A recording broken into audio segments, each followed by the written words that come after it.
Bem-vindo ao Mundo em Crise, episódio 19. Hoje nós vamos falar sobre os protestos no Irã, um dos temas mais sensíveis e importantes da geopolítica atual. Um movimento que não surgiu do nada, que tem raízes profundas na história recente do país e que continua produzindo consequências graves, com prisões em massa, repressão violenta, condenações à morte e um clima de tensão que ainda pode levar o Irã a novos cenários imprevisíveis. Antes de entrar nos detalhes históricos e políticos, é importante entender que o Irã vive uma combinação explosiva de crise econômica, repressão social e controle político rígido, fatores que juntos criaram o terreno perfeito para que a população, principalmente os jovens, começasse a desafiar o sistema. Aqui no canal Mundo em Crise você fica por dentro do que realmente está acontecendo no mundo. Eu posto vídeos completos 3 vezes por semana analisando os principais acontecimentos da geopolítica, além de shorts todos os dias com notícias rápidas, diretas e sem enrolação. Se você quer entender conflitos, decisões políticas e os impactos globais que quase ninguém explica, esse canal é para você. E não para por aí.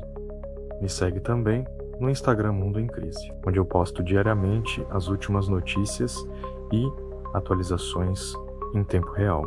Então já se inscreve no canal, ativa o sino e segue lá no Instagram para não perder nada. Porque o mundo está em crise e você precisa estar informado. Para entender como os protestos no Irã começaram, precisamos voltar ao ano de 2022, quando a morte de uma jovem chamada Mahsa Amini se tornou o estopim de uma revolta nacional. Mahsa tinha 22 anos e foi detida pela chamada Polícia da Moralidade, por supostamente não usar o véu islâmico de forma correta. Dias depois, ela morreu sob custódia do Estado, segundo a versão oficial, por problemas de saúde. Mas testemunhas e familiares afirmaram que ela foi espancada.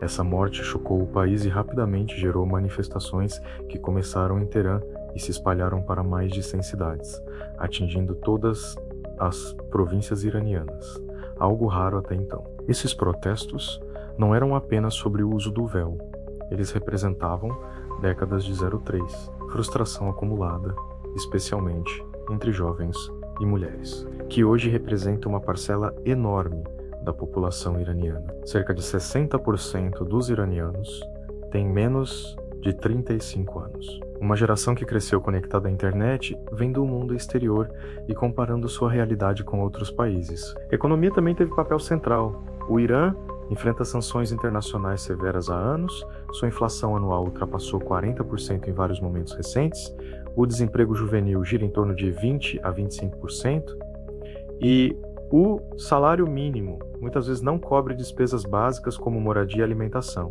Isso criou um sentimento de desesperança, onde estudar e trabalhar já não garante futuro. Com o avanço dos protestos, os slogans também mudaram. No início, eram pedidos por justiça e direitos, mas rapidamente passaram a questionar diretamente o sistema político e o líder supremo do país, algo considerado linha vermelha pelo regime. O Irã é uma república islâmica governada em última instância pelo Ayatollah Ali Khomeini, líder supremo desde 1989, que concentra enorme poder e controla as forças armadas, o judiciário, a mídia estatal, e tem influência direta sobre todas as decisões estratégicas do país. Mesmo com a existência de um presidente eleito, o poder real não está nas urnas, mas nas instituições religiosas e militares, especialmente na Guarda Revolucionária Islâmica. Quando os protestos ganharam força, o governo respondeu com repressão pesada. Organizações de direitos humanos estimam que mais de 500 pessoas tenham sido mortas durante as manifestações iniciais. Entre elas, dezenas de menores de idade. Além disso, mais de 20 mil pessoas foram presas em poucos meses.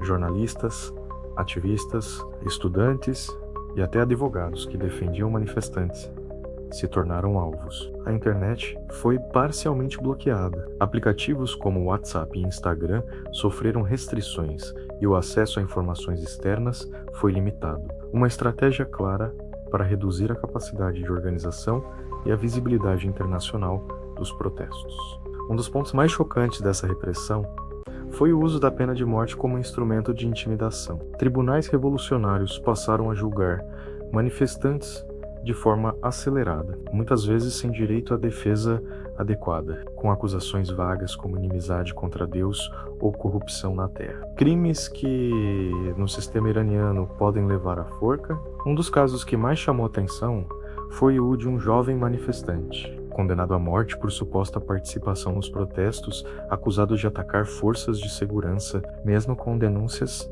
de confissões obtidas sob tortura. Esse jovem se tornou símbolo da brutalidade do regime e da tentativa de esmagar qualquer oposição pelo medo. O uso da forca gerou revolta dentro e fora do Irã.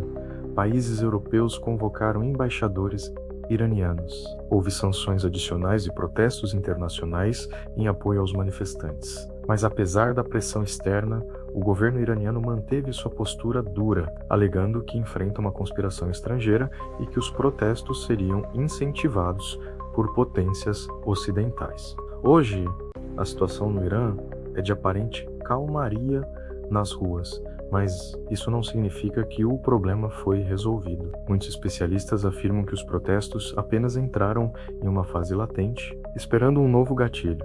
A insatisfação continua presente, principalmente porque as causas estruturais não foram resolvidas. A economia segue frágil, a repressão continua e as liberdades individuais seguem extremamente limitadas. O que pode acontecer a partir de agora é incerto.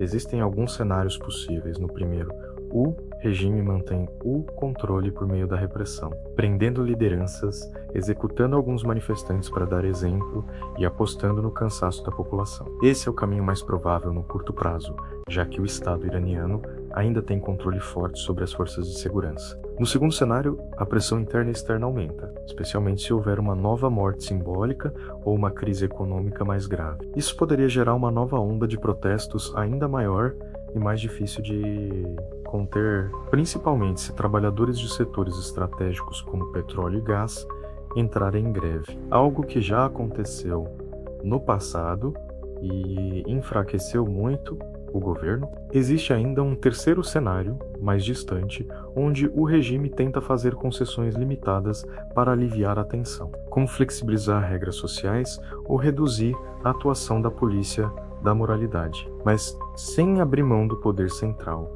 Esse tipo de reforma controlada já foi tentado antes, mas sempre encontrou resistência dos setores mais conservadores ligados ao líder supremo. O fato é que o Irã entrou em uma nova fase de sua história.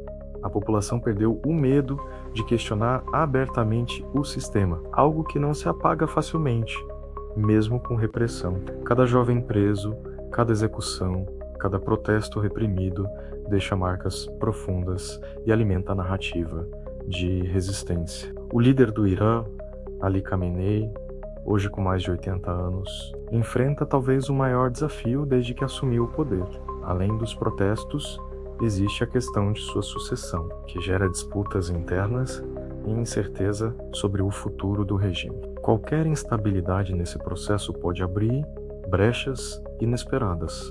Em resumo, os protestos no Irã começaram por um caso específico, mas se transformaram em um movimento muito maior, impulsionado por fatores econômicos, sociais e políticos acumulados ao longo de décadas. O que está acontecendo agora é uma disputa silenciosa entre repressão e resistência. E o que pode acontecer no futuro depende de variáveis como economia, pressão internacional e principalmente da disposição da população em continuar desafiando o medo, porque uma coisa é certa, mesmo que as ruas estejam mais silenciosas hoje, a crise no Irã está longe de acabar e o mundo precisa continuar atento ao que acontece dentro de um dos países mais estratégicos do Oriente Médio.